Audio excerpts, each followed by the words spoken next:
Hey everyone, welcome to another Buddy Study Group for Worksite Solutions. And today we are joined by Eric Leduc and Austin Bishop from Transamerica for an interesting session that definitely piqued our interest when Austin kind of ran this by us, but not a long-term care topic today, but still a health related topic, a health insurance related topic. We're going to be talking gap insurance today. And if you're going to be out there talking to employers, I am sure you are going to hear at least something about whatever health insurance struggles an employer may be going through. You are likely to get their antennas going if you mention anything health insurance related. So Gap fits right into that, something that can work with the right client to really help to plug the gaps in certain health insurance plans that we have, especially high deductible plans,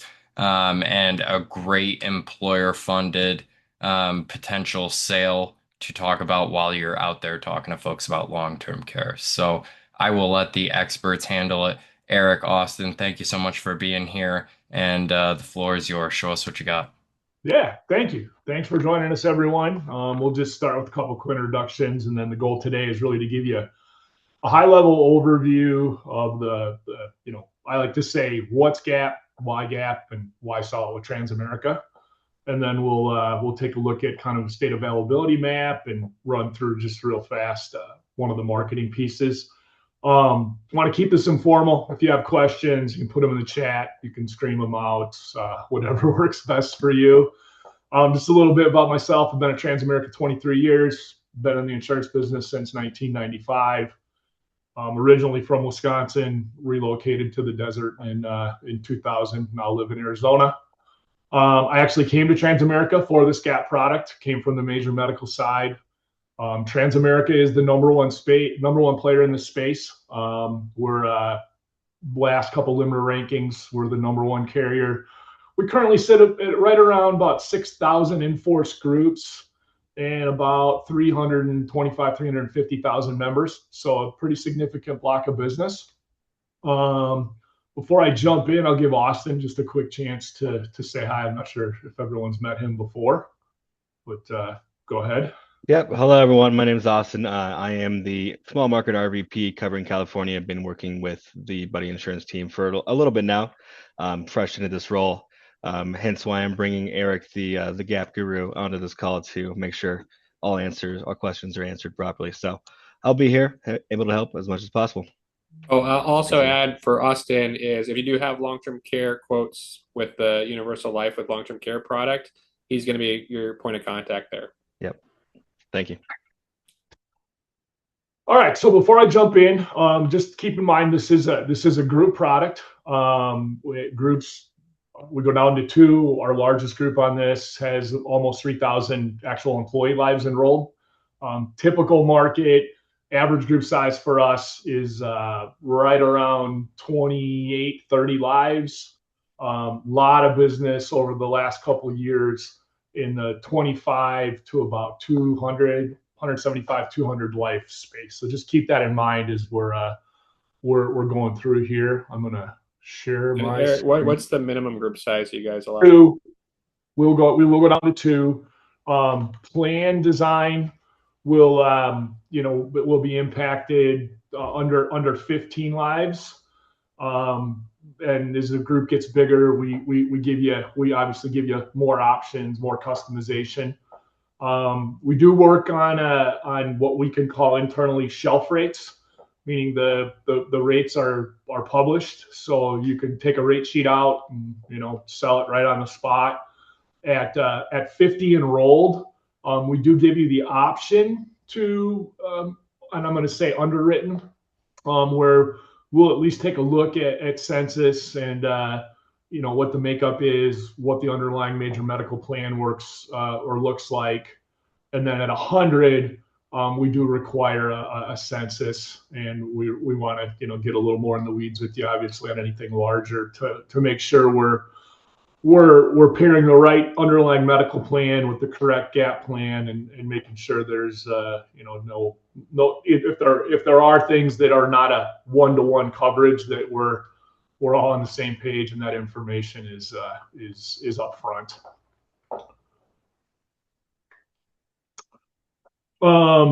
So yeah, so the industry term is GAP. If you want to look at the actual filed term, it's a supplemental medical expense reimbursement product. There was a time when I came over to Transamerica, this product was really kind of really centered in a few states. Arizona was a big state, Utah, the Southeast, Texas has always been a big market. And then for whatever reason, Iowa was kind of an outlier. Over the last couple of years, the market has really shifted. And as everybody knows who's in the health insurance space, 30, 40% increases are not unusual. Groups are scrambling for, not just a way to increase out of pockets and decrease or levelize premiums. The biggest thing that's come up over the last couple of years is cost of care and access to care. We talk to more and more people, unfortunately, around the country every single day that, they're saying, hey, well, I provide health insurance. I'm a good employer. I pay a good percentage of it. But then you get down to the employee level and they say, well, it doesn't pay for anything. There's no benefit. The first, $2,000, $4,000, $7,000 are out of my own pocket. And it doesn't really, do me much good.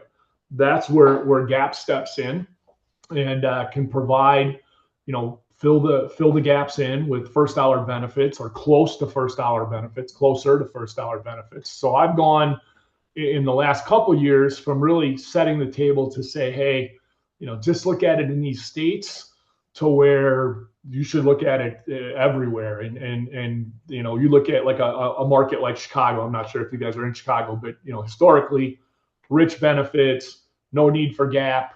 Over the last 2 years, the market has just exploded. So the bottom line is that this realistically can be an option anywhere in the country where it's approved, and we'll get to that in a moment. Just like I said, deductibles out of pockets never been higher. Just to give you, I'll get a little in the weeds here. Obviously, when you're looking at a medical plan, whether it's a new group or a renewal, typically you're getting your alternates. To get the most out of GAP, raising the deductible is the best way to get to a cheaper product. Meaning, if you want to look at like a plan with, just say for argument's sake, let's just say an $8,000 max out of pocket, going from like a $4,000 deductible to maybe like an $8,000 deductible 100% plan is how you're going to get your most bang for your buck in terms of the medical plan. And under normal circumstances, most employers are going to look at you like you have two heads and say, there's no way I can go out to my employees and say, hey, I'm gonna take this plan and jack the deductible up. Well, you can if you put a GAP plan in with it and you show how the power of the two plans working together. And we'll get to the secret sauce, I call it, with the claims here in a moment. But the power of the two plans working together can oftentimes accomplish a couple different things. It can provide price stability. It can provide, like I said, first dollar or closer to first dollar benefits than they're going to get with just a traditional health plan. And oh, by the way, these products pay commission, so that's also helpful. Kind of keeping in that same vein. It used to be such a niche product. It used to be in just a few states. There used to be just a handful of carriers that were really in this space. Now it's really expanded. A lot in the past used to be, Transamerica used to be really the only what I would call true insurance company that was owned our own product, handled everything from A to Z. A lot of the competitors were TPAs that were writing on someone else's paper and kind of operating like that. You can see some of the newest players. I'm not afraid to mention what I consider worthy competitors, but now you see Chubb and Zurich have both entered this market.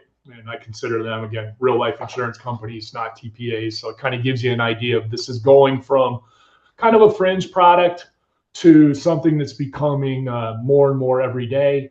There are certain markets, like for example, Florida, Alabama, some of the southeastern states, where this is 100%, considered part of the core medical, and most employers tend to offer some kind of supplemental product, typically a gap. Works across really any kind of medical plan. Could be, a traditional PPO. It could be, a narrow network plan, or if those of us who've been in the business for a long time, an HMO. Level funded, self-funded. What I want to take a couple seconds to focus on is level funded. Anybody who's been in the group health insurance space, really post ACA, but in particular the last 5-6 years, has seen the real influx or real increase of level funded. And there was a time where people wouldn't consider doing any kind of level funded or self-funded. On the small group side, you can get offers, or you can get quotes now down to 5.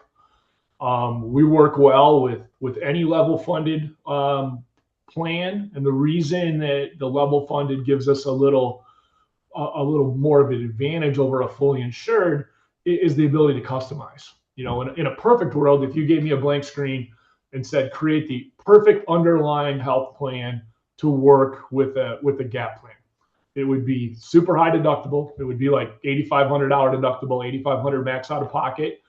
But it would still have copays for office visits, labs, and obviously prescription drug coverage.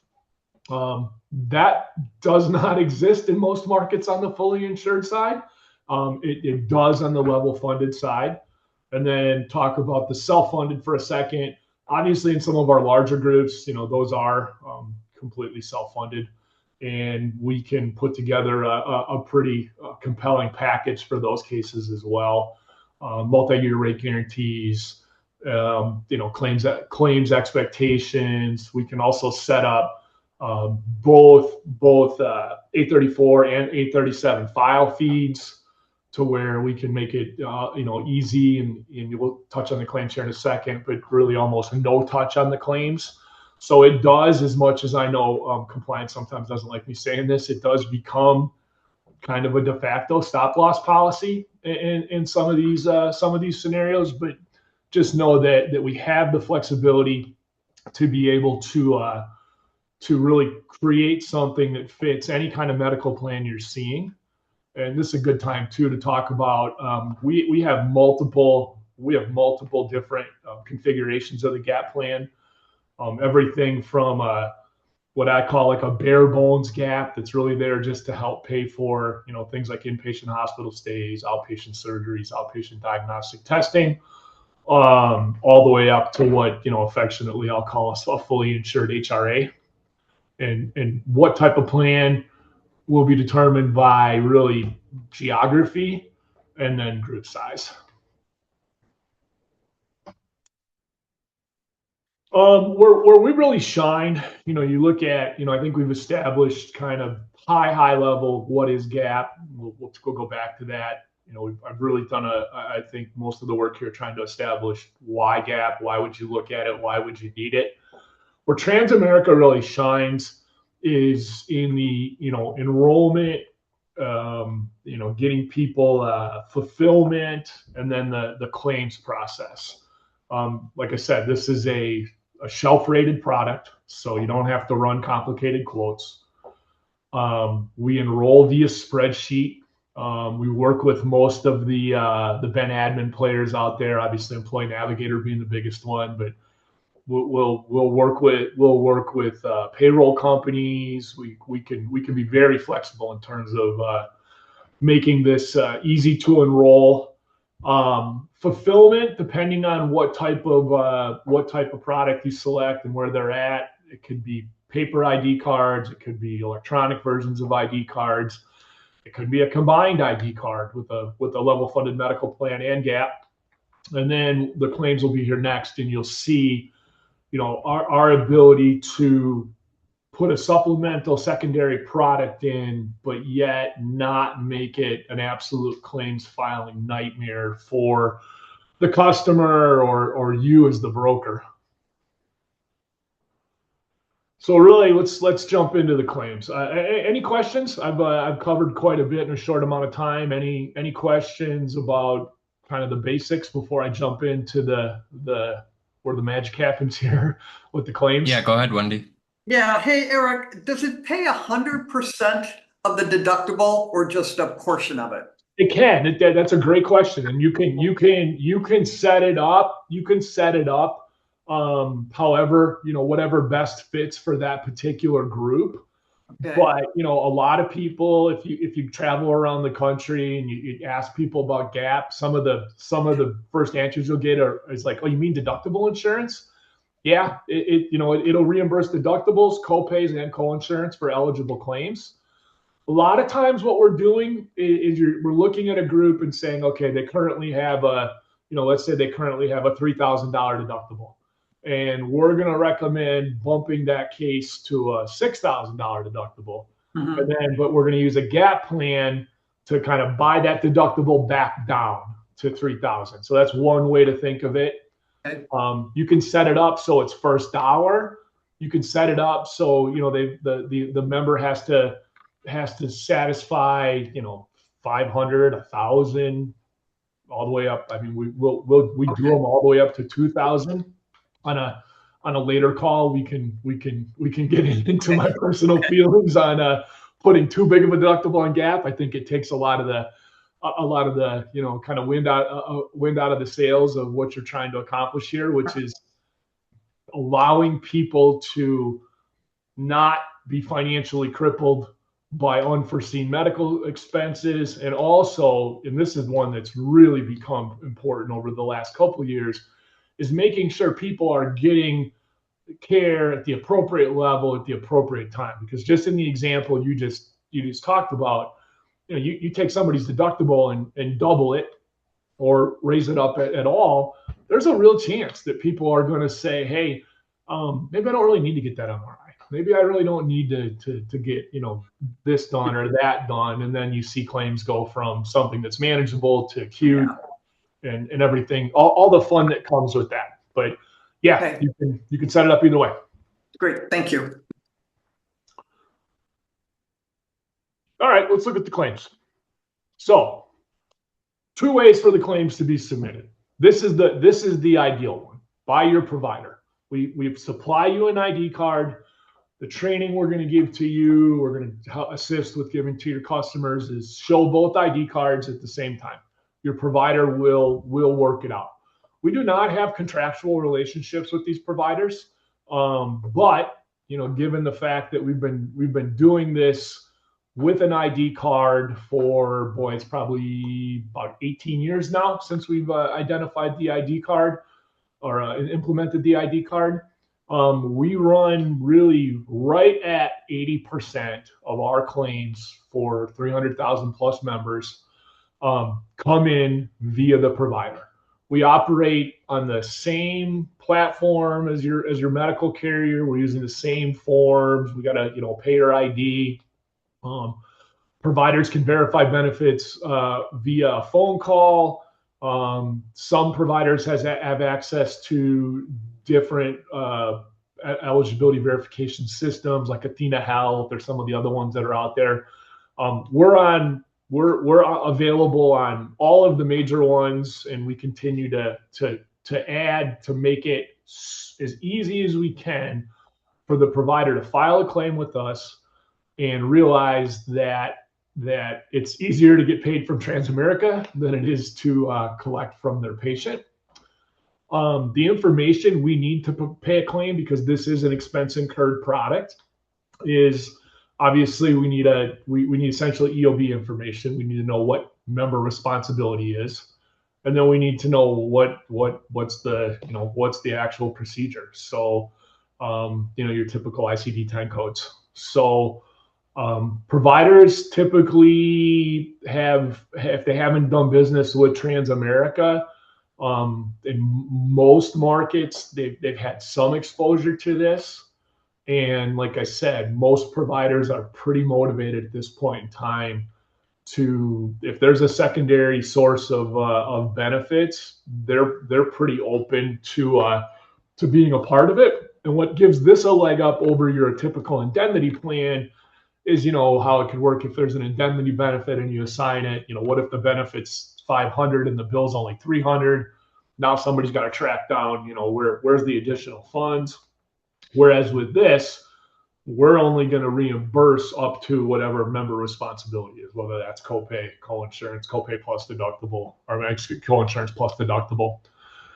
But there we go. So the first one is provider. That's easy. That the provider, we then, we get the information from the provider, we send the money off to the provider, and then we send the member an EOB essentially saying, hey, we sent $700 to XYZ's imaging. Typically, these claims are instituted, submitted to us at the same time as the major medical. We do need to wait for that secondary piece of information if that provider does not have immediately available to them what member responsibility is. That can sometimes take a day to a couple days. And then claims payment is within usually 5 business days of us receiving the information. And then in most cases that payment back to the provider is made electronically. So the second one is by you or by the member. Anyone who's been in this business long enough or any length of time knows probably not the one we want to go down. Having no insurance, non-insurance people file a claim sometimes can be a real adventure. But hey, maybe they forget to show their card. Maybe you run into a doctor that just says, hey, I don't deal with this at all. We still make it easy. And there's multiple ways. There's an online portal. There's still, believe it or not, fax, mail. And again, same thing. We require a signed claim form, a copy of the medical EOB, and then a copy of the bill for whatever the procedure is or date of service is. In those cases, it's an either or. If the provider files it, the money goes back to the provider. If you file it, the money goes back to the member, and then it's their responsibility to settle the bill with the doctor or the hospital. And we really stick to that. We don't want to commingle that. We don't want claims filed by the member, money going to the provider. That's just kind of the line we draw. And that's those are the two methodologies to submit claims. Let's see here. There you go. We just talked about that. Like I said, what we've been kind of leading up to this, Gap delivers the ability to, in some ways, shift the conversation from just, hey, you took a terrible renewal on the medical plan. We're going to shop carriers. We're gonna look at reducing the list of doctors and hospitals and go to a narrow network.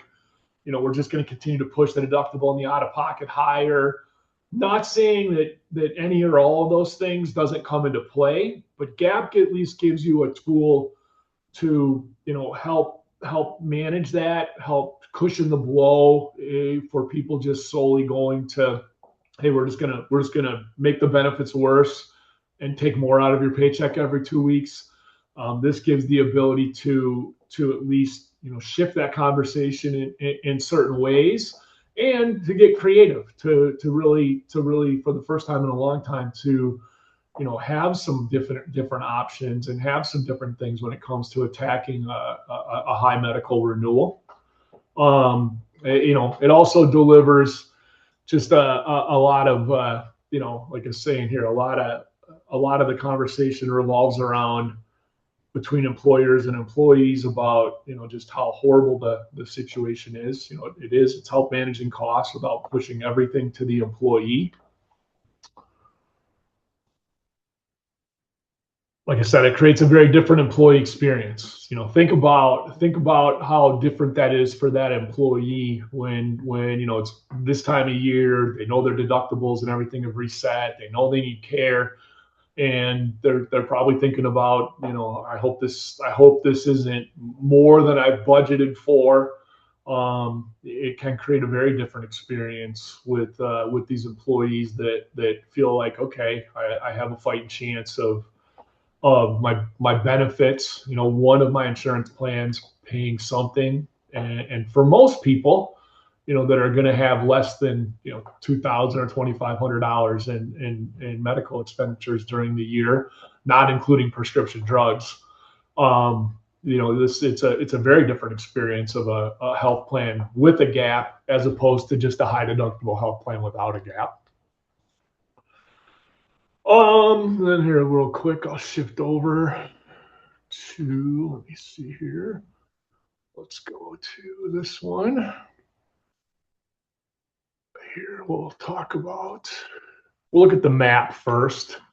And just one more thing I want to close on, kind of the shifting different Eric, experience. sorry, we're not seeing your map. Oh, sorry. Let's see here. Let me get back to share. All right. Let's see. How about now?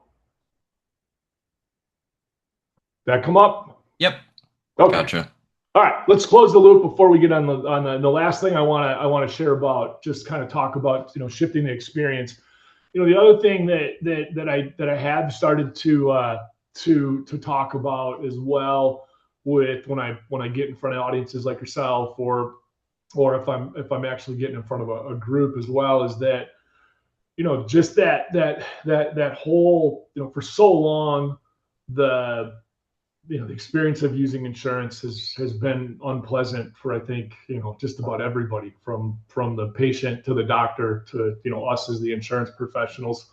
You know, having the ability to get back to what I consider kind of old school benefits really starts changing people's attitudes. The other thing it really does for us as insurance professionals is it is a lot more pleasant renewal experience when you're able to go back and have some, you know, stories of success, or some stories of, hey, this plan actually works. So it changes the dynamic too on the renewal side for all of us, to where it's just not, you know, you're nothing but the bringer of bad news. You're nothing but the bringer of high renewal increases. It can be helpful when you know, you at least have at least a handful of people in the group that, you know, maybe had a baby on the plan, or you know, had a good experience with an MRI, or, you know, an outpatient surgery, or, you know, hey, somebody, you know, was on a bike ride and you know, broke their ankle, and you just start having, just kind of shifting that entire, you know, mood, that entire feeling around the health plan to,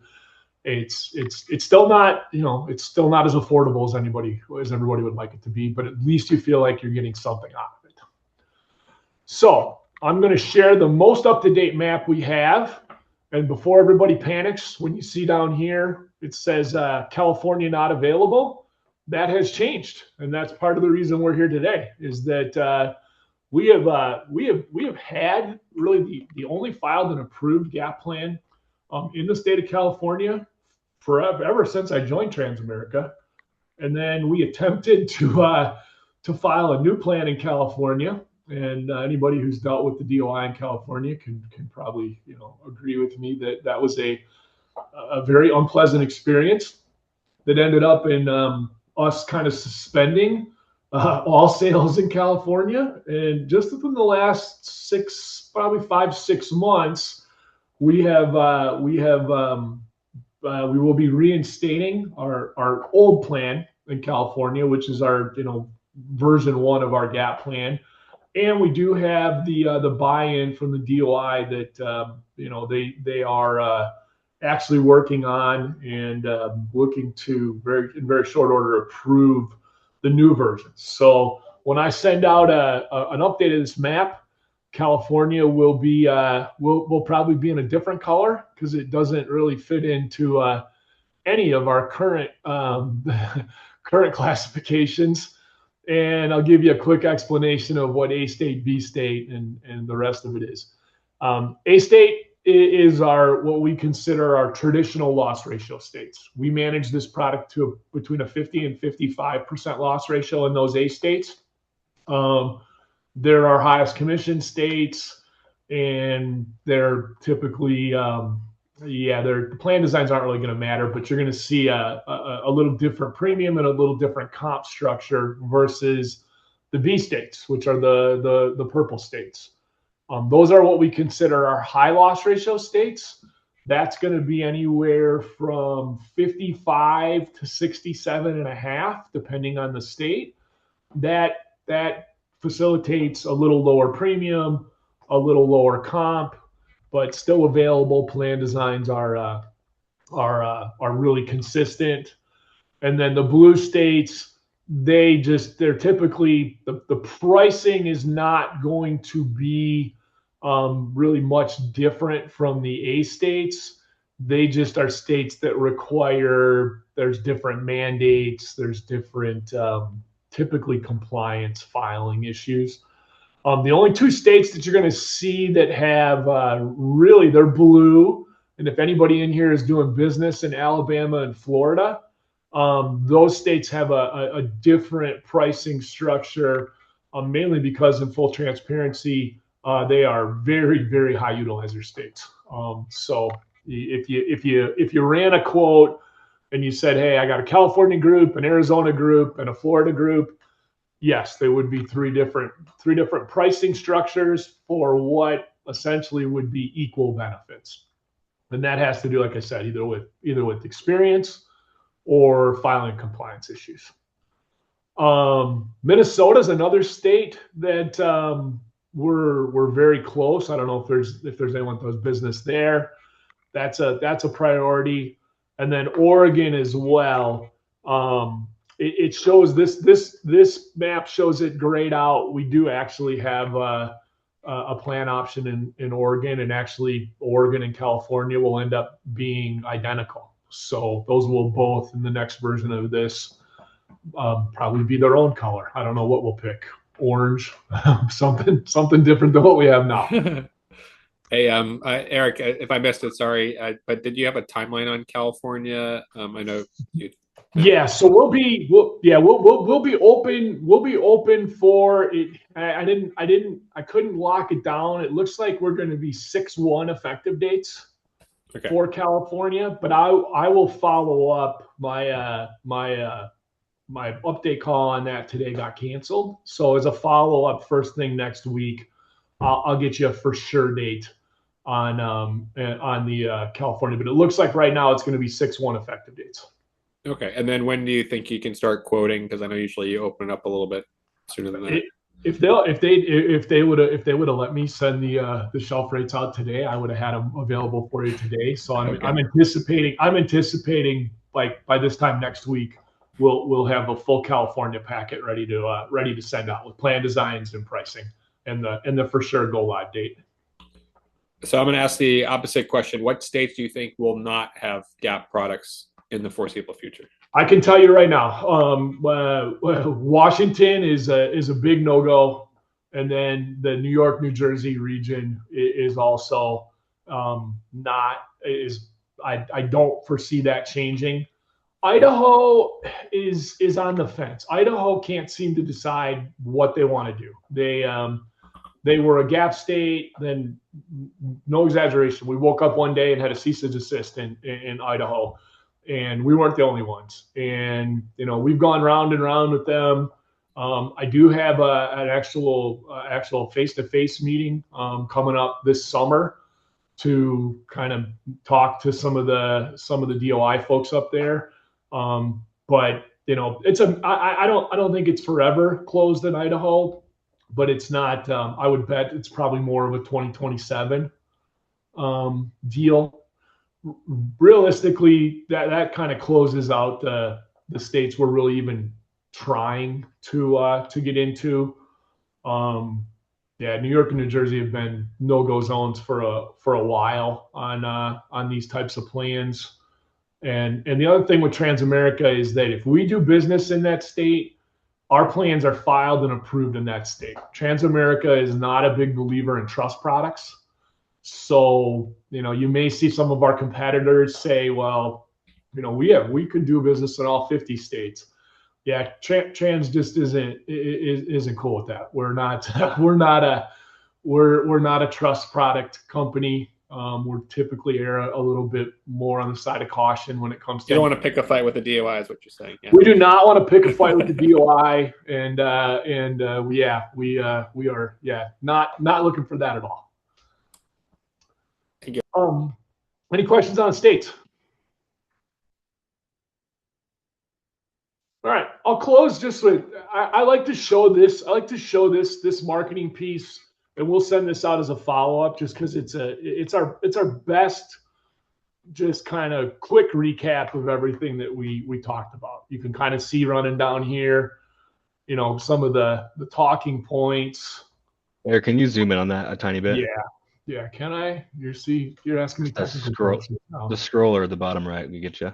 Oh, there you go. See. All right. Oh, that might be a little too much. Was that a little better? Yeah, that's good. Okay. Good feedback. So anyways, like I said, we'll send this out. I just really wanted to I wanted to get to this last page here because this is our best visual representation of like what gap pays, what it doesn't pay. You can see some of the things we've touched on here in the quick PowerPoint. There's a couple of things, but this is what I wanted to get to.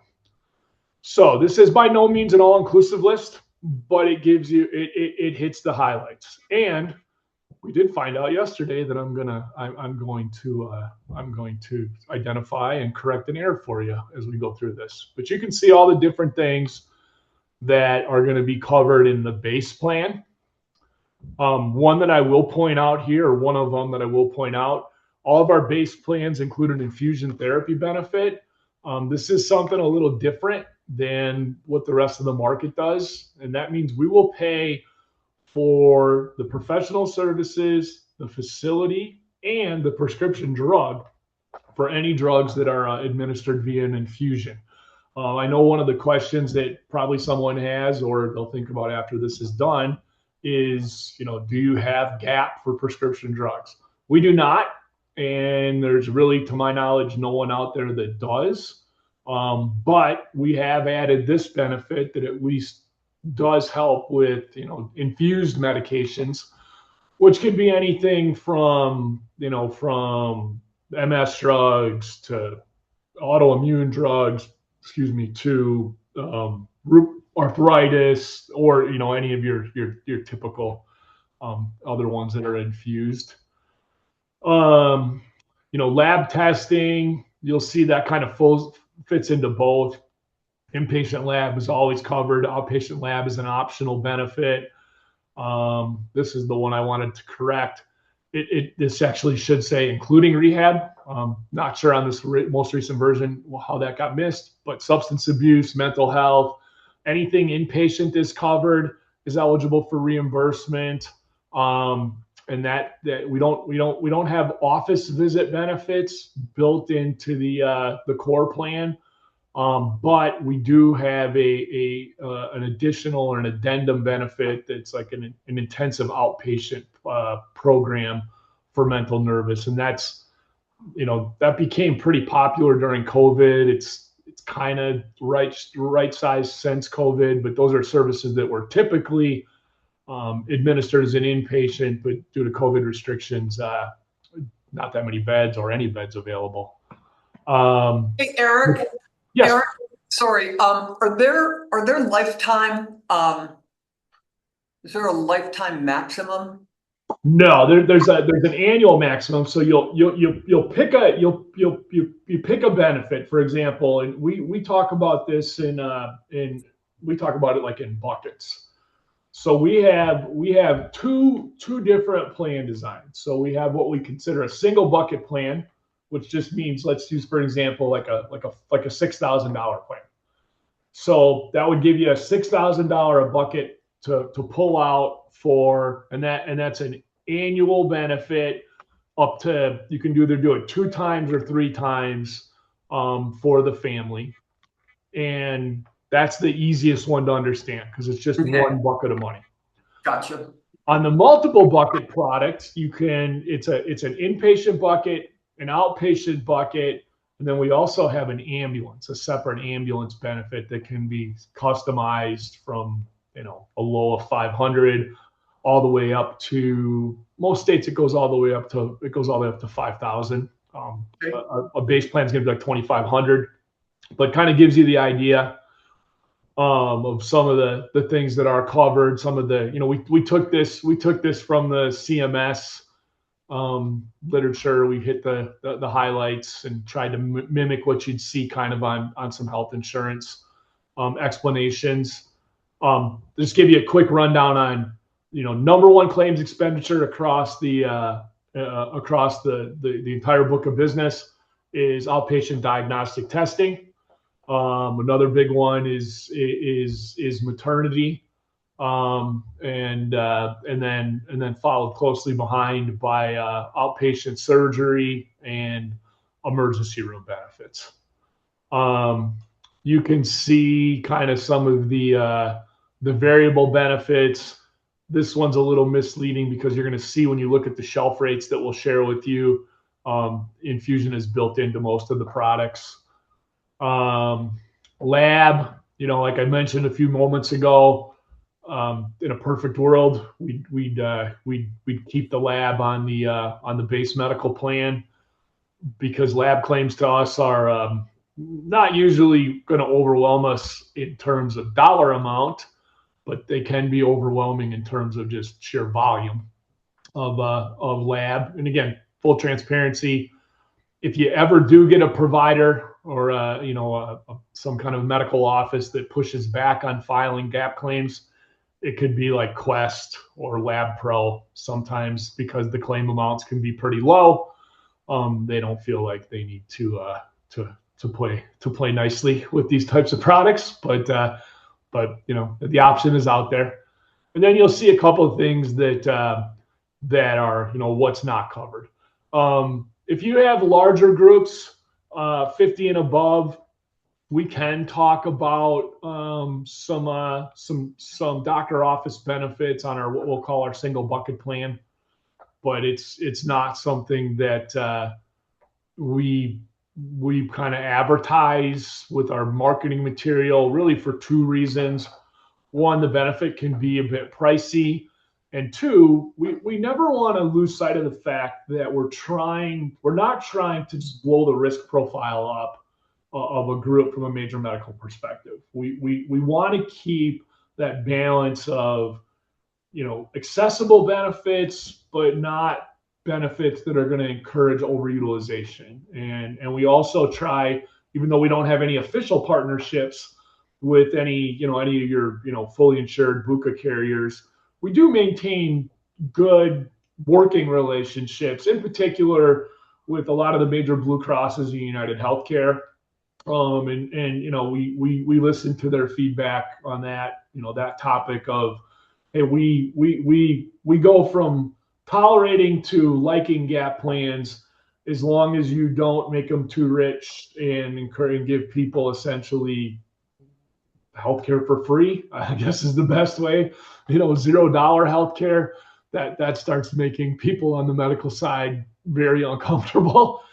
Long-term skilled nursing care, prescription drugs, and then routine services, of course, are not covered. But I like to show that page just because it gives you a list. I know people like lists, me included. That's it. That's it for the information that I have. Any additional questions? Anything else you want me to dig into a little deeper? Yeah, Eric, I would say for just those of us in the room who are relatively new to this product specifically, new to the space, new to the health insurance conversation that doesn't involve long-term care. I mean, how if I'm going into a group, let's say, to talk about something else, how am I, working this into my fact finding to make this potential of the sale come to the surface? How am I really starting this conversation? Yeah, great question. It starts with the getting even if you're not controlling it, just getting access to the information on the health plan, looking at what the health plan is, because the bottom line is that if a group has gone through a couple renewal cycles and you still see them really what I would say is below $6,000 max out of pocket, there's a good chance that they're not really probably going to be very interested in looking at a gap plan. What you're looking for on from starting with the health insurance is do they have a plan that's already kind of at that 6,000 maybe above? Do they have the conversation about what have the renewals looked like? Are they one of these groups that's taken 3 years in a row 30% plus? People do not typically need a whole lot of encouragement to vent on you about their unhappiness or concerns with their group health Oh plan. yeah, it happens for Yeah, sure. so that's where I'd start, and then from there, the next kind of path you want to explore is what do gauging their desire, gauging what you think their appetite is for looking at a multi-product solution, because that is the other big hurdle you have to get over, because the general human nature when it comes to these benefits is going to be more products is more complicated, more products leads to more confusion. But if they just give you that glimmer of, hey, I'm desperate, I'm looking for something, I'm trying to figure out a way to balance a budget and not having people think that the insurance is worthless. So really, it starts with being able to access the underlying medical plan information. And if you had already covered it, sorry if I missed it, but this plan always employer funded? We will explore or at least discuss voluntary options at 50 enrolled. Under 50, it needs to be employer at least contributed. And for us, We're we fine don't with really, that. yeah, we don't really care if it's $1 or $5. What we're looking to do is get 100% of the risk pool for the health plan that is attached to GAP. And that doesn't mean if they have multiple health plans, doesn't mean they have to have a GAP plan for all of them. Our recommendation is for you as the consultant, the professional, to coach them up on, hey, build your contribution strategy towards the high deductible plan with the GAP. And then if you want to offer plans for people to buy up or buy into a different network or however that goes, that's fine. We're just concerned with getting as much or as pure representation of the risk pool with the health plan attached to GAP. Makes a lot of sense. Thanks. Anybody else have any questions for I saw Eric one as we're I saw one here in the chat from Mark, just asking an example of what's typical cost savings, raising the deductible and adding the gap plan. So it's tough without looking at actual groups to give you what the average saving is, but I'll give you kind of what I consider the prerequisites. So I'm classifying the groups in one of two ways. If the group is not all the way to the absolute top of the window, I'm looking for a health plan that's going to save you at least between $30 and $35 at the employee level. That way you can really put in a pretty solid gap plan starting at about $40. So if you can find $30 in savings, you can typically show an employer, and maybe you kick in 20 and you put 20 into the deductions that come out of the member's pay. Now you're at least you've got the ability to have the conversation about savings or at least maintaining close to current versus renewal. So that's one category, and that is in most cases you're going to be able to find something from a health plan perspective that at least is going to give you a fighting chance to have a conversation. The other side of it is what I call purely get the employees to stop complaining path. And we see, depending on the state, we see, you know, we see a lot of it here in Arizona. We see a lot of it in Florida, where groups have been, all the way up to, let's say, a $9,500 max out of pocket plan for a couple of years.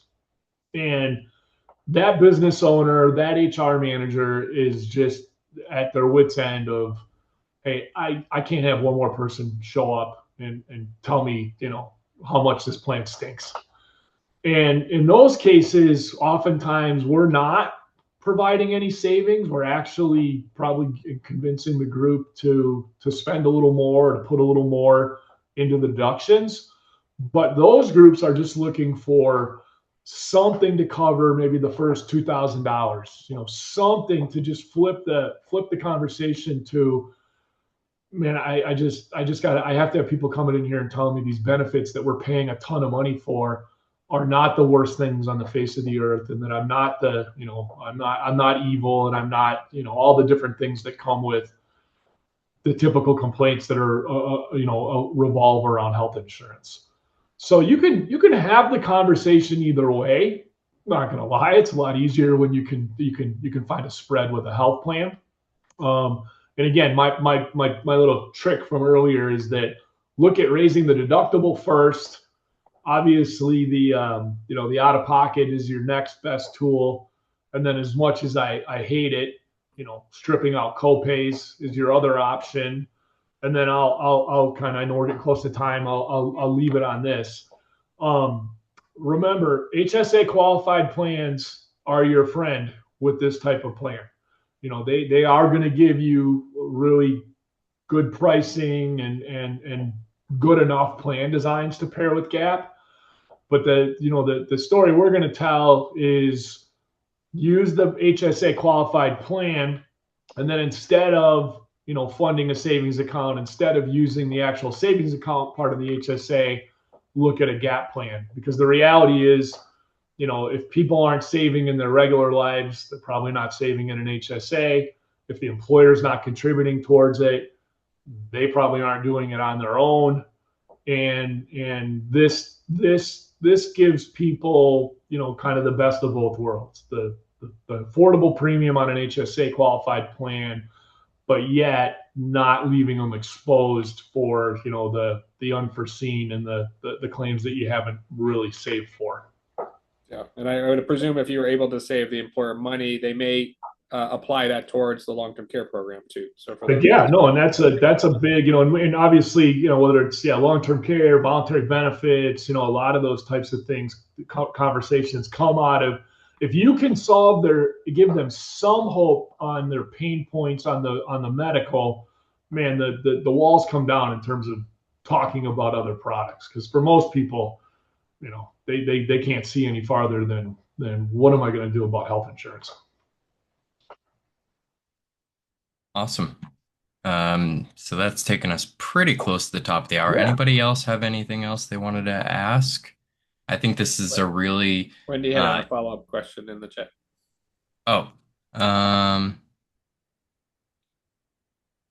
Is there an amount of contribution that improves participation or even pricing when it comes to employer funding? No, we're gonna make the assumption that it's employer funded. We're gonna rate up for voluntary. So now, granted, conversation could change if you get into a 100+ group, and we will start looking at multi-year agreement. But everything you're going to see on the shelf rates is going to be with the assumption that it's employer paid. Gotcha. Well, I think this is a really interesting arrow to have in your quiver, another way to kind of expand existing conversations that we're having with groups, and just really appreciate the time, Eric and Austin. Eric, if there are any materials you want to send our way so we can follow up with the group when we send out the recording of the call, that would be awesome. But anything you want to leave us with? I'm good. Thanks for the time. We appreciate it. And hopefully, and the best way to really get, wrap your head around this is if you have an actual group to look at. with an actual renewal or new business quote, send it over to Austin, and we'll build you something that's real life, and you can start to dig in deeper. Good deal. Awesome. Thank you. I'll just add, thanks for hosting us here. It's been great. I'll be around for questions, so feel free to send those to me as they come through. Awesome. Yeah, and we'll have you back soon for a long-term care discussion and any other ancillaries that we find very interesting and applicable. So thank you everybody for being here. Be well. We'll talk to you this time next week. Bye, everyone. Bye, everyone. Bye, everyone. Appreciate it.